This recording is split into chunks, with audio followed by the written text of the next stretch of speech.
Hablaremos entonces de Platón, el más aventajado de los alumnos de Sócrates, y probablemente uno de los mayores filósofos de la antigüedad, y además un gran escritor, sin duda, enemigo de los poetas, novelista, bueno, etcétera, etcétera. Enemigo de los poetas.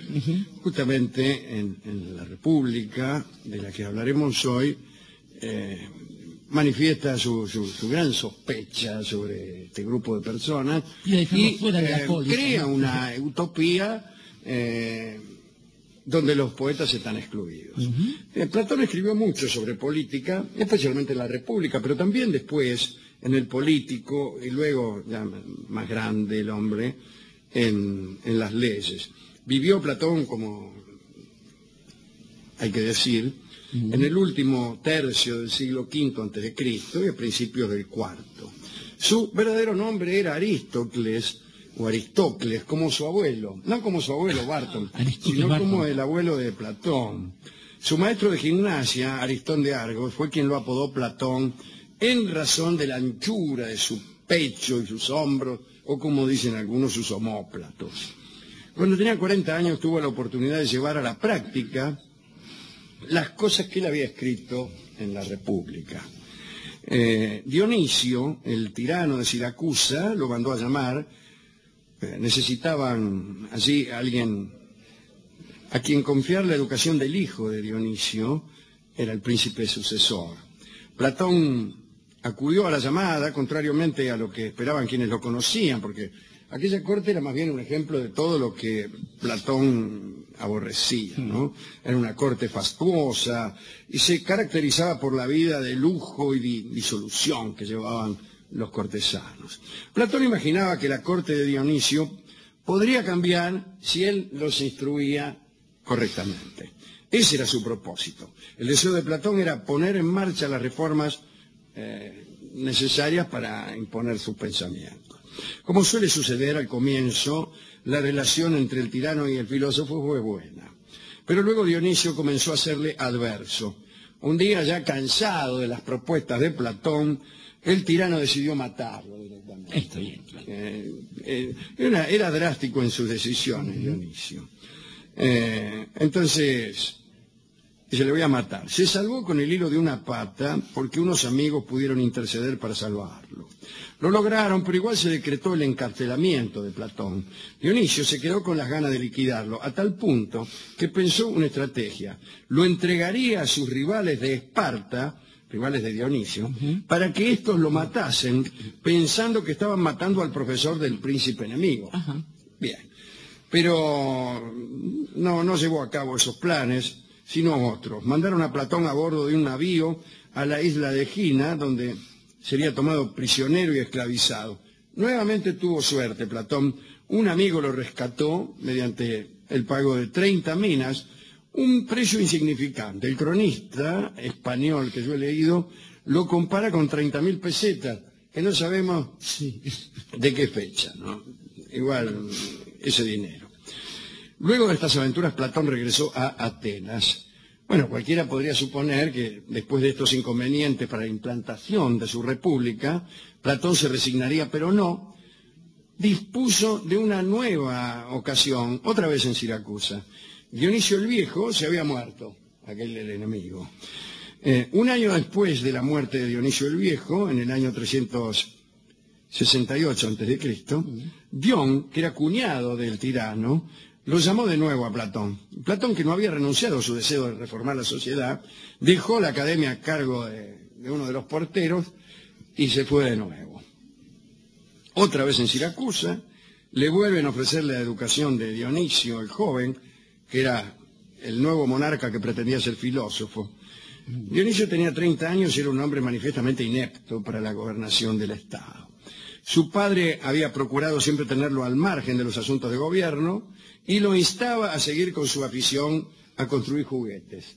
Bueno, en los primeros tiempos Dionisio el joven se mostró afable, dócil y con buen trato hacia Platón, pero enseguida los otros cortesanos, cuando vieron que quería hacer reforma, lo odiaron. Uno de los consejeros del rey, el historiador Filisto, empezó a hablarle mal del filósofo al rey y a tejer maniobras. Usted no sabe lo que anda diciendo Platón, qué sé yo. Se ve que Filisto lo hizo bien porque el rey resolvió destituir a Platón de su cargo. Igual, a pesar de esto, Platón continuó en el palacio por disposición de Dionisio. Pronto, el palacio se convirtió en una prisión. Platón le insistió al rey para que lo dejara ir, pero el rey no le daba permiso. Un día se escapó y rajó, ¿no? Y Dion, aquel que tanto le insistiera a Platón para la implantación de su estado ideal, lo buscó, lo encontró en Olimpia, y allí le insistió para que retornara a terminar aquello que había dejado inconcluso. Pero Platón se negó, diciendo que era inútil cualquier esfuerzo. Dion no se inmutó y preparó un golpe de estado contra el rey de Siracusa para instalar finalmente la República Platónica, pero fracasó. Uno de sus propios soldados lo asesinó. Así que ya no cabía ninguna esperanza para Platón. Decidió olvidarse de sus planes de reforma política, se dedicó de nuevo a la enseñanza, que es lo que hizo hasta su muerte cuando tenía 80 años de edad. Vamos a ver algunas de las cosas que él proponía para la República. Una de sus conclusiones, como hemos dicho, es que los gobernantes deben ser filósofos. Platón postula que se debe dividir a los ciudadanos en tres clases: la gente común, los soldados y los guardianes, que son los únicos que tienen poder político. Los guardianes deben ser pocos, el cargo será hereditario, solo en casos excepcionales un niño prometedor puede ser ascendido de clases inferiores, y también puede ser degradado algún hijo de los guardianes. En general, Platón se ocupa solamente de los guardianes, que deben constituir una clase aparte. Russell dice que se parecía al caso de los jesuitas en el viejo Paraguay, los clérigos en los estados de la Iglesia hasta 1870 y el Partido Comunista en la Unión Soviética actual. Esto lo decía Russell en 1945. Cualidades que Platón decía que había que cultivar: la seriedad, el decoro y el valor. Censura rígida desde los primeros años sobre la literatura accesible para los jóvenes, incluso para la música que podrían oír. Las madres y las niñeras solo podrían contar a los niños los cuentos autorizados. Homero y Hesíodo, prohibido. Claro. Poetas, abstenerse, ¿no? Platón también decidió que los dramaturgos no podrían vivir en su estado, porque en todas sus historias, decía él, incluyen personajes que hacen el mal, y eso no sería un ejemplo para nadie.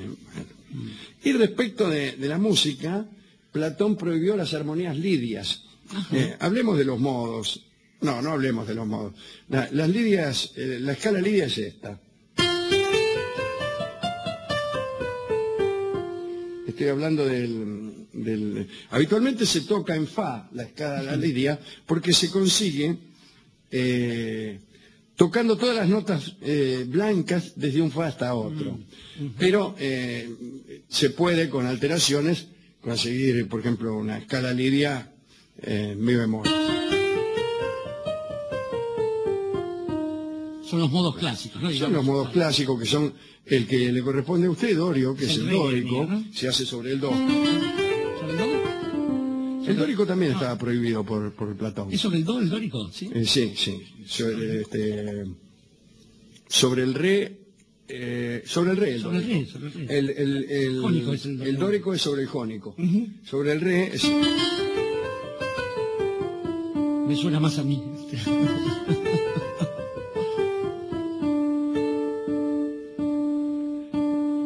Esos eran los... Estamos hablando de la música modal, el do es el jónico, el re es el dórico, después viene el frigio, el lidio, el mixolidio, qué sé yo, no importa.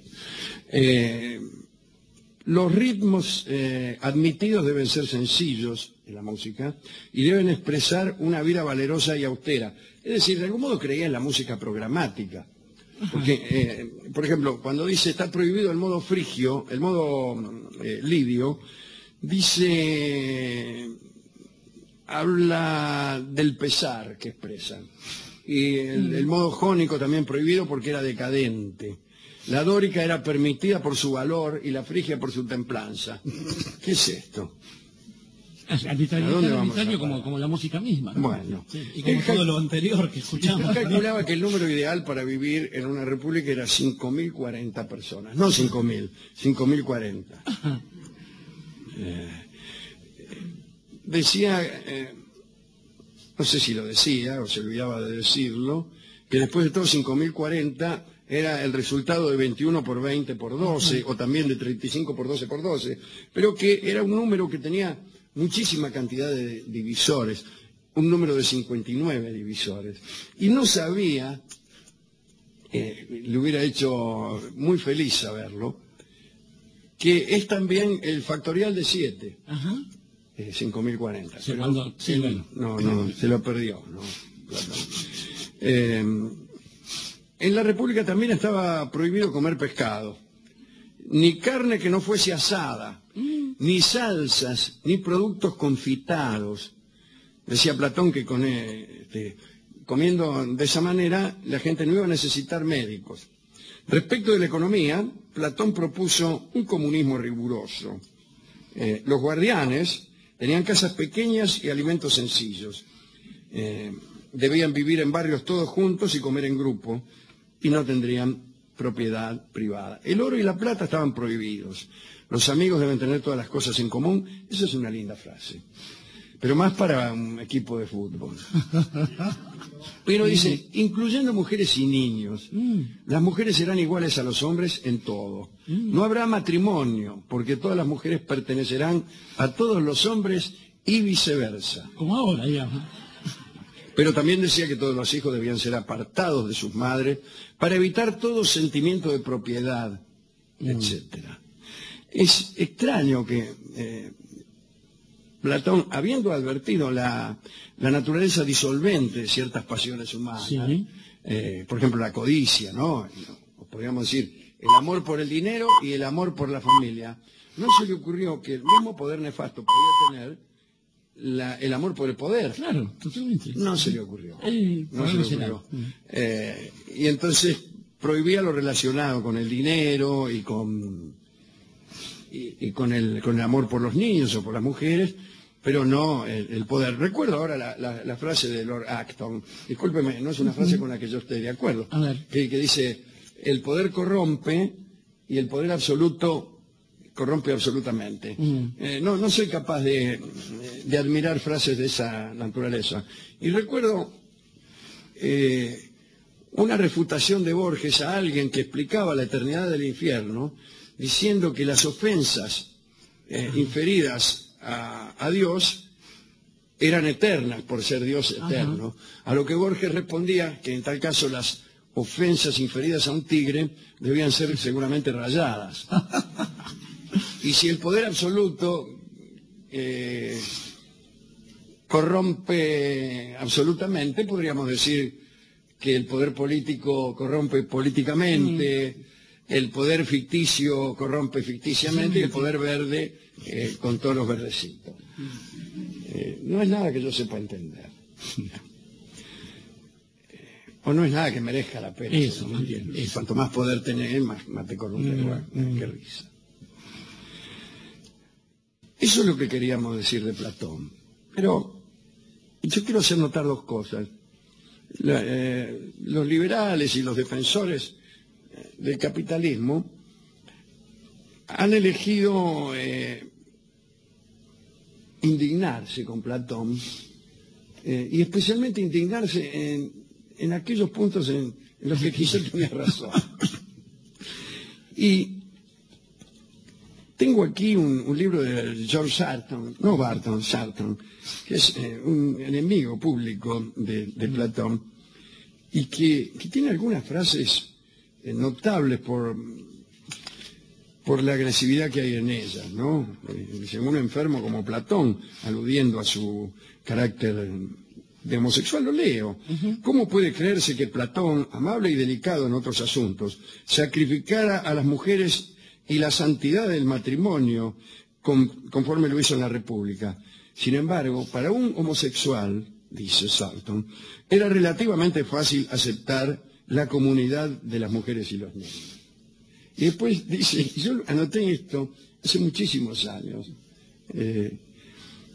Y dice, no parece habérsele ocurrido que el matrimonio no es meramente una cuestión de comodidad sexual y de eugenesia, sino una relación entre personas, una comunión de corazones, que para el desarrollo de personalidades ricas y de parejas armoniosas, es el matrimonio duradero el que cuenta. Cuanto más duradero, mejor. Y que las uniones felices y permanentes son la máxima bendición de la vida. Y yo acá ¿Qué anotó? dice, ciencia pura.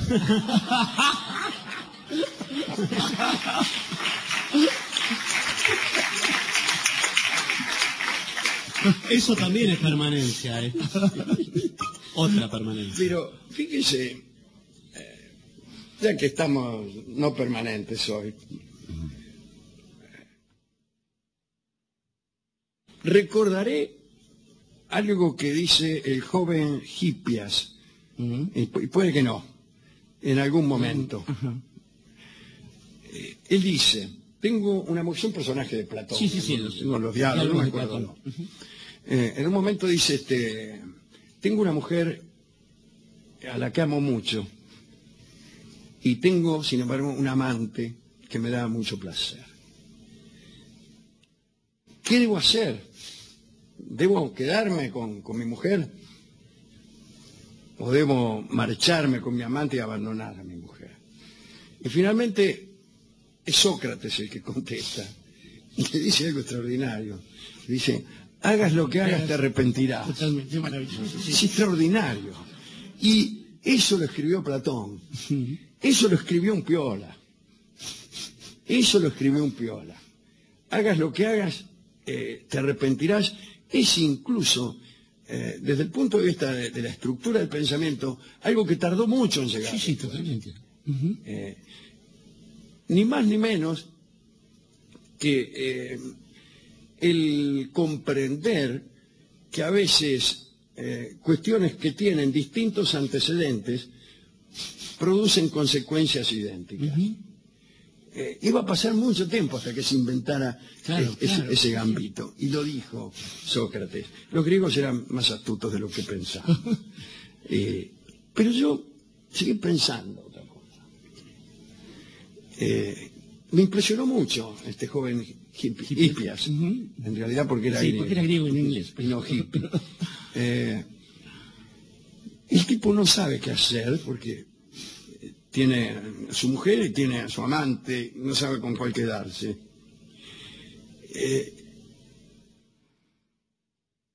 La respuesta de Sócrates, ¿qué significa? No es un convite a la mentira. No es decirle, también podrías mentir. Puede ser, no importa mucho. Pero fíjese esto, que es lo que quería decir. Muchas veces la mentira se parece al tiempo detenido. La mentira sirve para que el tiempo quede detenido en una situación, en un statu quo, en donde mi mujer no sabe que tengo un amante y mi amante no sabe que yo tengo mujer, y lo dejo así. Mientras yo persista en la mentira, el tiempo no se mueve, queda detenido, quedan las hojas suspendidas en el aire, quedan los pájaros en el espacio ahí, como piedras. Y en cambio, la verdad precipita los movimientos. Aparece una verdad y hay derrumbe, hay vientos. Es que el movimiento es la verdad. El movimiento es claro. ¿Qué sé yo? Y para terminar esto, que no es un pensamiento, sino un discurrir, una búsqueda a tientas, como usted, buscando la pelota de tenis. Me gusta esa idea de que la muerte sea la mentira. Me gusta poéticamente, la muerte se detiene todo. La verdad podría ser lo que ocurre cuando hay gradientes, cuando hay diferencias de presión que enseguida producen ciclones.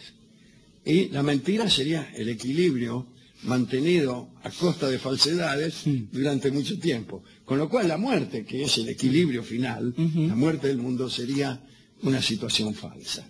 Pero a mí me parece que yo estoy Estás haciendo una respuesta escamoteando algunas barajas. Estaba forzando alguna Desde el cosita. punto de vista poético, es interesante.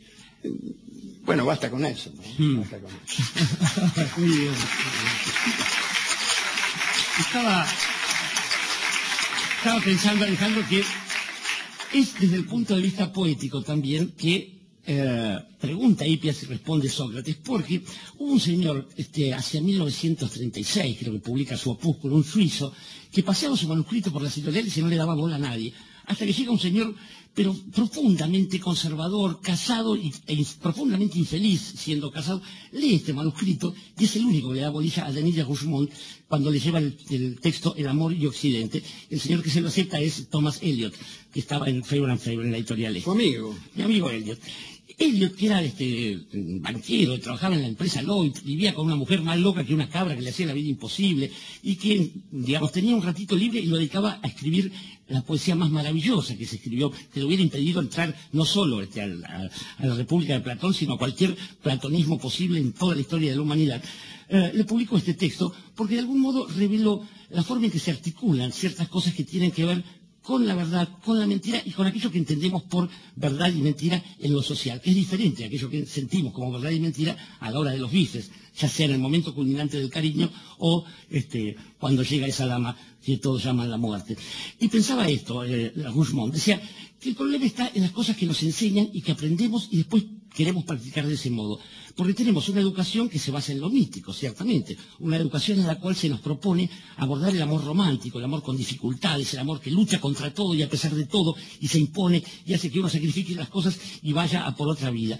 Y después, una vez que logra estabilizarse, una vez que logra conquistar la posibilidad de amar a esa mujer o ese hombre con quien tuvo que luchar tanto, entonces lo que viene es necesariamente la pareja o el matrimonio. Allí donde se nos dice que lo único que hay que hacer es no respetar las pasiones.